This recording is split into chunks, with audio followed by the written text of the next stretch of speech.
Hello everyone, welcome back to another lecture of class 12th mathematics, and this is your fourth lecture of matrix. Okay, so this will be your last lecture because we have already covered previous 3 lectures and this is available in your playlist. Okay, इस playlist में सब available है, आप check कर सकते हैं और इससे related जो questions है वो भी इसी playlist में एक short में मतलब short video में अपलोड है, वो आप लोग कर लीजिए। उसमें सभी MCQ क्वेश्चन है जो आजकल बहुत ज़्यादा इंपॉर्टेंट है, उसकी वजह ये NCERT में प्रैक्टिस क्वेश्चन थोड़े कम है, ठीक है। और बाकी जो रेफरेंस बुक्स है उसमें तो बहुत ज़्यादा है और कुछ सिलेबस में नहीं है, तो इसीलिए हमने क्या किया उसमें अपलोड कर दिया। आप लोग चाहें तो वहाँ से कर सकते हो। प्रैक्टिस क्वेश्चन है, थोड़ा सा इंपॉर्टेंट है, आपकी प्रैक्टिस हो जाएगी, ठीक है, सीधी सी बात। ओके, तो आज हम लोग स्टार्ट करने जा रहे हैं इनवर्स ऑफ द मैट्रिक्स या इन्वर्टिबल मैट्रिक्स, ठीक है। इनवर्स करना पहले सिलेबस में था, लेकिन अब एनसीईआरटी के सिलेबस में यहाँ मैट्रिक्स में इन्वर्स करना हटा दिया गया है, ठीक है। बस छोटा सा टॉपिक है, वो छोटा सा लेक्चर होगा और ज़्यादा कुछ है नहीं इसमें, ठीक है। तो स्टार्ट करते हैं हम लोग, ज़्यादा देर ना करते हुए। मेरा नाम है असद और आप देख रहे हैं differential classes. Like share subscribe करना ना भूले। चलिए ओके, तो चलो बात करते हैं, ठीक। इनवर्स होता क्या है सबसे पहले बात करें, ठीक। मैंने कहा 3, मतलब 3 का इनवर्स क्या होता है? आपने कहा सर 1/3, या इसी को 3 इनवर्स भी बोल सकते हैं। क्लियर है? आपने क्या कहा सर 3 × 1/3। हमने कहा बेटा 4 का इनवर्स क्या होता है? आपने कहा 1/4, या तो आप 4 इनवर्स बोल देंगे। क्लियर है? सिंपल है, ठीक। तो एक्चुअल में इनवर्स, किसी नंबर का इनवर्स होता क्या है? मान लो 3 है, इसका इनवर्स हुआ 1/3, तो वो 3 होता क्या है? इसको अगर आपस में मल्टीप्लाई करें तो आंसर क्या आता है? 1 आता है। आंसर क्या आता है? 1 आता है, ठीक है। Exactly same inverse of the matrix क्या होता है? अगर कोई मैट्रिक्स ए है तो इसका इनवर्स क्या होगा? ए इनवर्स, ठीक है।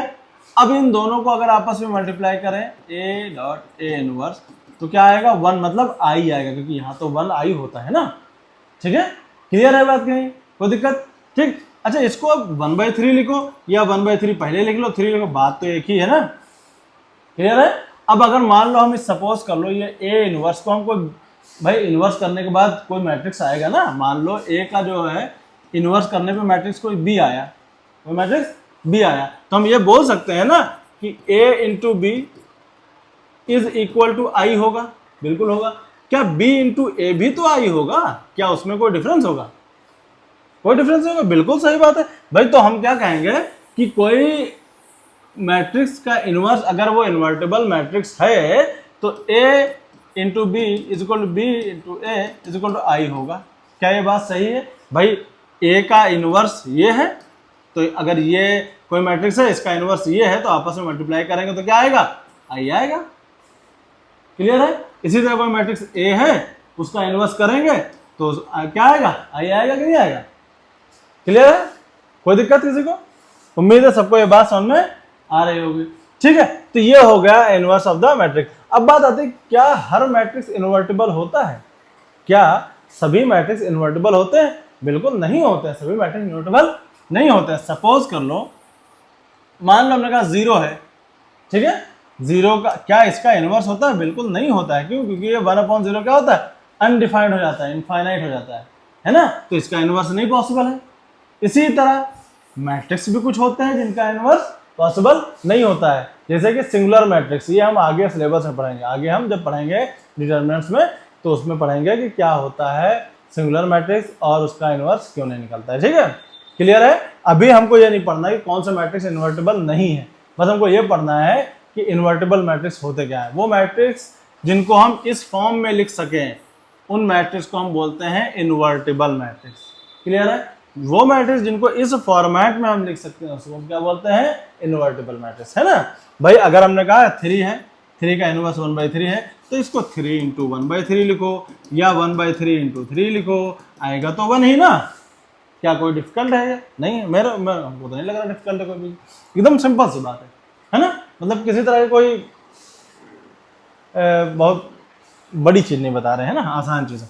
क्लियर है? उम्मीद है सबको ये बात समझ में आ गई होगी, ठीक है। चलो आते हैं क्या दरकार। चलो अब देखो यहाँ पे क्या है कि प्रूफ करिए कि ये इसका इनवर्स है, ठीक है।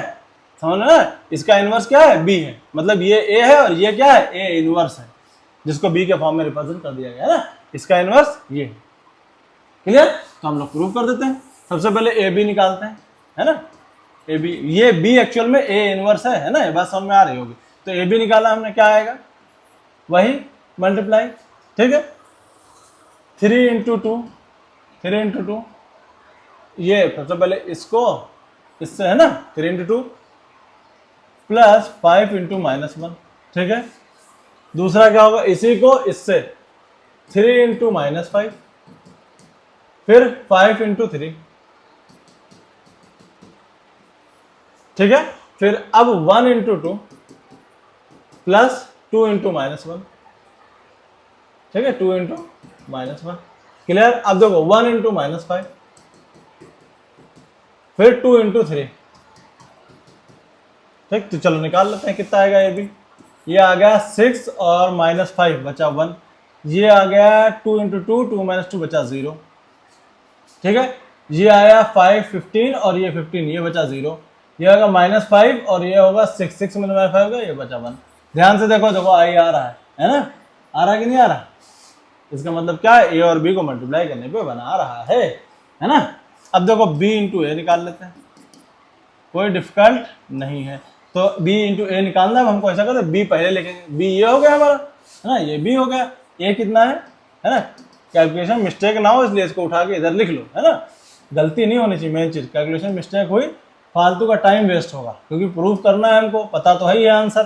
प्रूफ वाले क्वेश्चन में क्या अच्छाई होती है, आंसर पता होता है हमको, लेकिन टाइम तो वेस्ट होगा अगर गलती करोगे, है कि नहीं। ठीक, चलो तो कितना होगा, फिर इसको इससे, ठीक, 2 इंटू 3 प्लस 1 इंटू -5, ठीक है।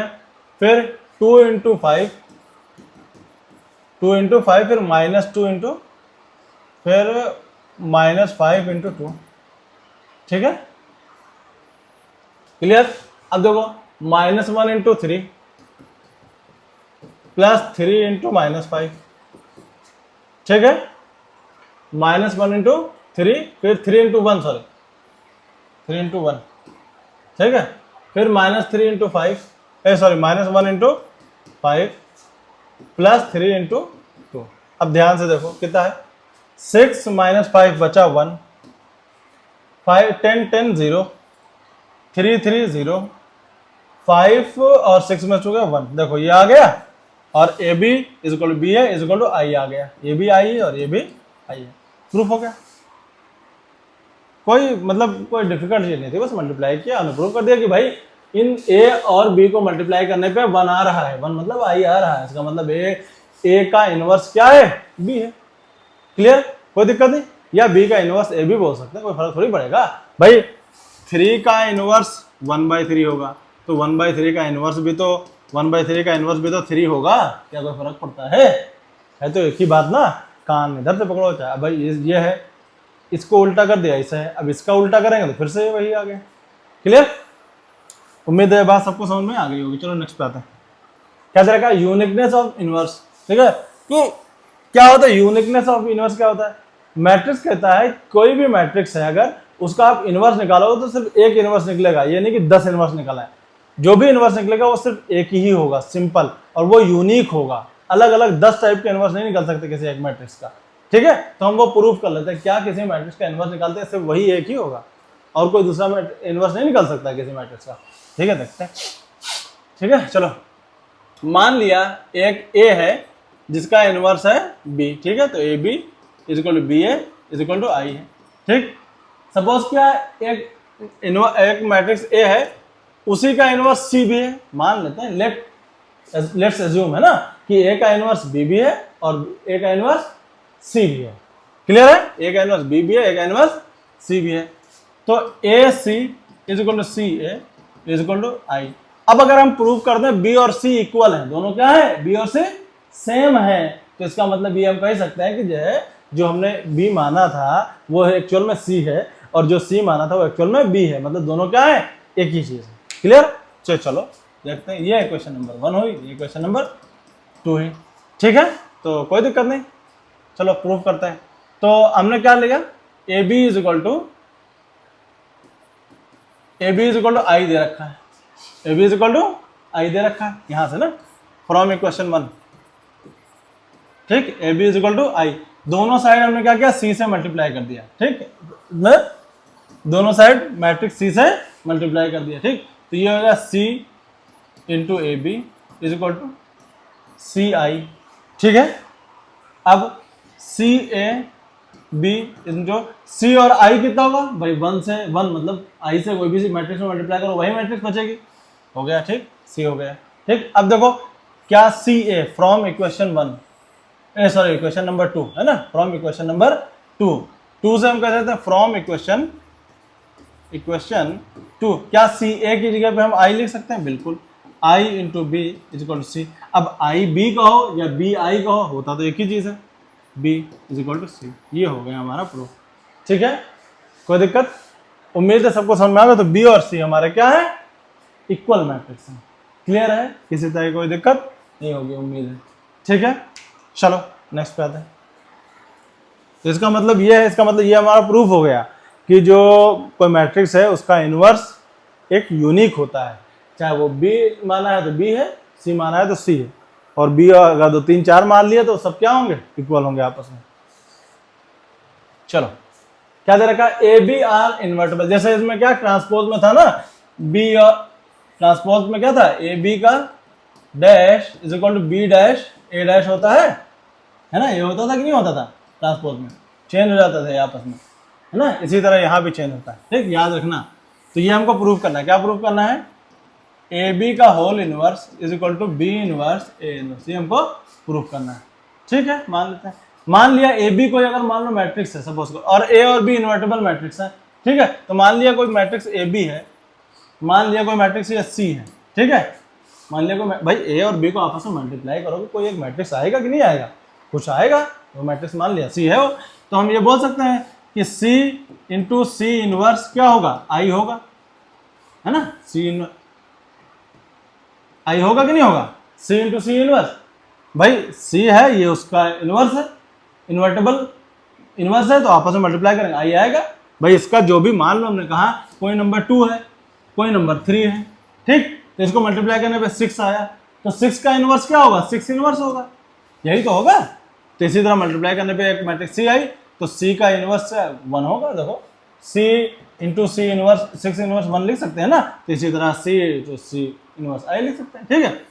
तो कोई मान ले कोई मैट्रिक्स सी है, ठीक, तो अब हम क्या करें, A B into A B inverse क्या आई होगा कि नहीं होगा, कोई दिक्कत भाई, देख लो ना, कोई दिक्कत हमको तो नहीं लग रही इसमें कोई दिक्कत, ठीक। भाई ये एक मैट्रिक्स सी है और ये सी इनवर्स हो गया, आई हो गया, ठीक। दोनों साइड हम लोग क्या करें, ए इनवर्स से मल्टीप्लाई कर लें, इस इक्वेशन दोनों साइड में ए इनवर्स से मल्टीप्लाई कर देते हैं, ठीक है।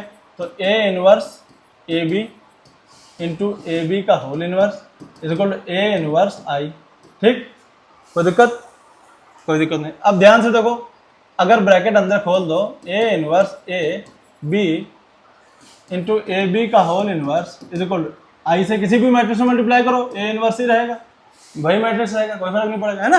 तो देखो ए इनवर्स और ए क्या होगा, आई हो जाएगा, एक दूसरे के इन्वर्टेबल मैट्रिक्स इन्वर्ट है, ये हो गया I into B, A B का whole inverse is equal to A inverse, ठीक। अब आई और बी में मल्टीप्लाई होगा, बी ही रहेगा, ए बी का whole inverse is equal to A inverse, clear. अब दोनों साइड बी इनवर्स से मल्टीप्लाई करते हैं इस इक्वेशन में, मल्टीप्लाई बाय बी इनवर्स दोनों साइड, ठीक।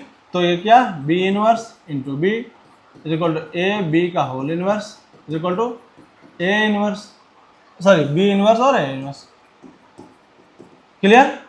बी इनवर्स से मल्टीप्लाई किया, ये देखो ध्यान से फिर से आई बन गया, आई इंटू ए बी का whole inverse is equal to B inverse A inverse. अब आई से किसी भी मैट्रिक्स में मल्टीप्लाई करो, वन ही तो है वो, तो ये हो जाएगा ए बी का whole inverse is equal to B inverse और ए इनवर्स, क्लियर। ये हो गया हमारा प्रूफ। उम्मीद है ये सबको समझ में आ गया होगा, क्लियर है। चलो नेक्स्ट पे आते हैं। ये लेक्चर छोटा ही होगा बेटा, ज़्यादा है नहीं इसमें कुछ, ठीक है। A B are symmetric matrix of same order then show that A B is a symmetric. क्या कहा, ए बी एक सिमेट्रिक मैट्रिक्स है, मतलब A dash is equal to A, B dash is equal to B. Previous lecture में हम लोग बात कर चुके हैं सिमेट्रिक, इसको सिमेट्रिक हर एक चीज, ठीक है। तो शो दैट कि A B is a symmetric matrix, मतलब ए बी सिमेट्रिक होगा, मतलब ए का होल डैश कितना आना चाहिए, ए बी आना चाहिए, ये हमको प्रूव करना है, टू प्रूव, ठीक है। ये हमको क्या करना है, प्रूव करना है, लेकिन एक्चुअल में ये तो होता नहीं, हम लोग पीछे पढ़ चुके हैं। होता क्या है, ए बी का whole dash is equal to B dash A dash होता है ना, क्लियर है ना। लेकिन हमको प्रूव करना है ए बी का होल डैश ए बी होगा, ठीक है। लेकिन एक कंडीशन दे, अगर A B is equal to B A है तब प्रूफ करो कि ए बी का होल डैश ए बी होगा, क्लियर है। तो चलो हम प्रूव कर लेते हैं। सबसे पहले आर एच एस ले लेते हैं, एल एच एस हमको थोड़ी प्रूफ करना है, एल एच एस तो यही रखना है ना। आर एच एस ले लिया, ठीक, बी डैश इंटू ए डैश, ठीक। तो फ्रॉम इक्वेशन ये मान लो 1 है और ये मान लो 2 है, फ्रॉम इक्वेशन 1 एंड 2, ठीक। इक्वेशन 1 एंड 2 से बी डैश की जगह क्या लिख सकते हैं हम, बी लिख सकते हैं, ए डैश की जगह पे ए लिख सकते हैं, ठीक। और given A B is equal to B A, तो क्या बी ए की जगह पे ए बी लिख सकते हैं, ठीक। तो ये आर एच एस हमारा क्या प्रूफ हो गया, आर एच एस और एल, तो क्या प्रूफ हो गया, देखो ये A B dash is equal to क्या हो गया, ए बी का whole dash is equal to कितना हो गया, ए बी हो गया। और यही तो हमको प्रूफ करना था, क्यों, क्योंकि अब ए बी का होल डैश ए बी हो गया, यानी ये क्या है, ए बी एक सिमेट्रिक मैट्रिक्स है ना। ए बी मल्टीप्लाई करने, मान लो कोई मैट्रिक्स आ रहा था सी, मान लो ए बी को मल्टीप्लाई करने पे कोई मैट्रिक्स सी आ रहा था, तो सी डैश कितना हो गया, सी हो गया, यानी सी एक क्या है, सिमेट्रिक मैट्रिक्स है, क्लियर। एक्चुअल में क्या होता है, ए बी का whole dash B dash A dash होता है, लेकिन इस कंडीशन के साथ ए बी एक सिमेट्रिक मैट्रिक्स बन जाता है, क्लियर। उम्मीद है सबको ये बात भी समझ में आ गई होगी, ठीक है। चलो नेक्स्ट पे आते हैं,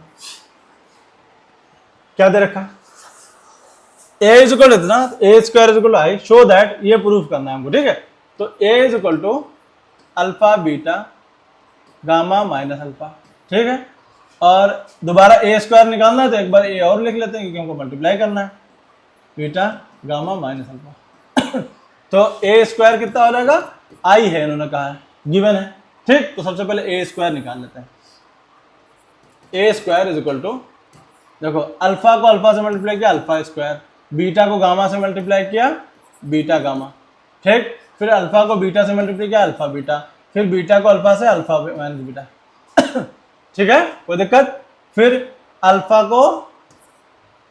को गामा से मल्टीप्लाई किया, ठीक है, फिर माइनस अल्फा गामा, ठीक। फिर अल्फा को बीटा को गामा से मल्टीप्लाई किया, बीटा को गामा से, फिर माइनस अल्फा को इससे मल्टीप्लाई किया प्लस का अल्फा स्क्वायर, ये हो गया, ठीक है, क्लियर। और इसके इक्वल में दे रखा है आई, यानी 1 1 0 0, ये दे रखा है हम लोगों को गिवन, ठीक। तो ध्यान से देखो, ये देखो आपस में कट गया, ये आपस में कट गया, ठीक। कितना आया, alpha square plus beta gamma, ये हो गया 0 ये हो गया 0, और ये alpha square plus beta gamma, ठीक, इज इक्वल टू कितना है 1 0 0 1।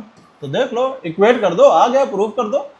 ये देखो कितना आ गया, फ्रॉम इक्वल है दोनों matrix, alpha square plus beta gamma is equal to 1, यही आ गया। देखो इसको सब उधर लेके जाओ, 1 minus alpha square minus beta gamma is equal to 0, proof हो गया, क्लियर। उम्मीद है सबको ये क्वेश्चन समझ में आ गया होगा, ठीक है। कोई ज़्यादा हार्ड नहीं है, आसान क्वेश्चन था, ठीक। चलो नेक्स्ट पे आते हैं, क्या दे रखा है, if a matrix A is both symmetric and skew symmetric, तो प्रूफ करना है कि ए एक जीरो मैट्रिक्स है। तो सिमेट्रिक मैट्रिक्स क्या होता है, मतलब ए क्या है, ए के इक्वल है, और ए डैश ही क्या है, माइनस ए के इक्वल है ना। मतलब ए डैश एक सिमेट्रिक मैट्रिक्स भी है और स्क्यू सिमेट्रिक मैट्रिक्स भी है, यानी ए डैश ए के बराबर भी है और ए डैश माइनस ए के बराबर भी है ना। तो ये मान लिया इक्वेशन नंबर 1 है, ये मान लिया इक्वेशन नंबर 2 है। तो फ्रॉम इक्वेशन 1 एंड इक्वेशन 2, ठीक है, A dash is equal to A, ठीक है, and A dash is equal to minus A. तो ये ए डैश इक्वल ए भी है, A dash equal minus A भी है, तो ए इज इक्वल कितना हो गया, माइनस ए हो गया, क्लियर। तो इसको इधर ले आओ, A plus A is equal to 0 matrix हो गया, 0 नहीं हुआ, 0 मैट्रिक्स हुआ, ओ जिससे रिप्रेजेंट करते हैं। तो 2a is equal to 0 matrix, a is equal to 1/2 into 0 matrix, यानी a इज इक्वल टू कितना आ गया, 0 मैट्रिक्स आ गया। क्या देगा, a इज अ 0 मैट्रिक्स है, यही प्रूफ करना था, क्लियर। चलो नेक्स्ट पे आता है, क्या देखा है, A square is equal to A, then क्या देखा है, इज इक्वल टू, ठीक है। क्या दे रखा है हमको, A square is equal to A given है, तो हमको प्रूव करना है, ये हमको निकालना है, इसकी वैल्यू निकालनी है ना, आई प्लस ए का होल क्यूब माइनस 7a की वैल्यू हमको निकालनी है। ठीक है, तो a प्लस बी का होल क्यूब लगा लेते हैं, है ना। क्या होता है formula, I cube plus B cube plus 3ab I into A bracket में आई प्लस ए, ठीक, माइनस का 7 है। क्लियर, आई क्यूब क्या होगा, आई ही होगा, है ना। अब देखो ए क्यूब को क्या हम a इंटू ए स्क्वायर लिख सकते हैं, बिल्कुल कोई दिक्कत नहीं, ठीक, प्लस अब ध्यान से देखो आई ए है, क्या ये ए ही तो हुआ, आई और ए क्या होगा, ए होगा, है ना, ये क्या होगा, ए ही मैट्रिक्स तो होगा, तो 3a आई प्लस ए माइनस 7 है, ठीक। अब ध्यान से देखो आई ऐसे ही रहेगा, प्लस ए स्क्वायर की जगह ए लिख सकते हैं, फिर से ए लिख दिया, क्लियर, प्लस 3a को अंदर मिला 3ai plus 3a square minus 7 है, कोई दिक्कत नहीं, ठीक। तो आई देखो ए स्क्वायर है, इसकी जगह पे ए लिख सकते हैं, बिल्कुल लिख सकते हैं, प्लस 3ai, क्या ये मैट्रिक्स ए बचेगा, ए आई क्या होगा, ए ही तो होगा, 3a प्लस क्या ए स्क्वायर की जगह पे ए लिख सकते हैं, बिल्कुल लिख सकते हैं, 3a माइनस 7 है, ठीक, समझ में आई बात। अब देखो ये 7a है प्लस का, ये 7a माइनस का, ये क्या हो गया आपस में सब कैंसिल हो गया, बचा कितना, आई।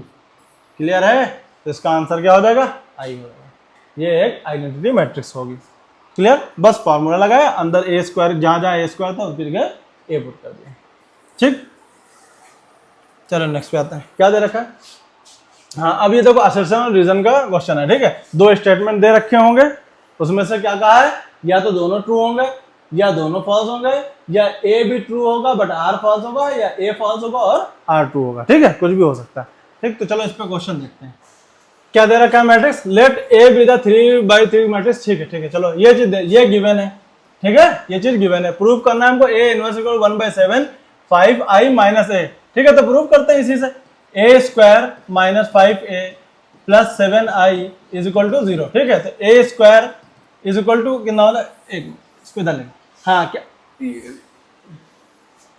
ठीक है, तो ये गिवन है A square minus 5a plus 7i is equal to 0, ठीक है, तो हम क्या करते हैं, A square is equal to 5a minus 7i कर देते हैं, ठीक, दोनों साइड ए इनवर्स से मल्टीप्लाई कर दो इंटू ए इनवर्स, ठीक, तो ये हो जाएगा A inverse A square is equal to 5a inverse A minus 7a inverse I, ठीक है, तो ये देखो ए स्क्वायर में से एक ए इनवर्स है ना, A inverse into A is equal to 5 A inverse और आई कितना हो जाएगा, आई हो जाएगा, माइनस 7 ए इनवर्स और आई कितना होगा, 7 इनवर्स ए इनवर्स बचेगा, ठीक, ये देखो आई बन जाएगा, clear, I into A is equal to 5i minus 7a inverse, ठीक है, ये हो जाएगा a is equal to 5i minus 7a inverse, ठीक, 7a इनवर्स को इधर ले आते हैं, 7a inverse is equal to 5i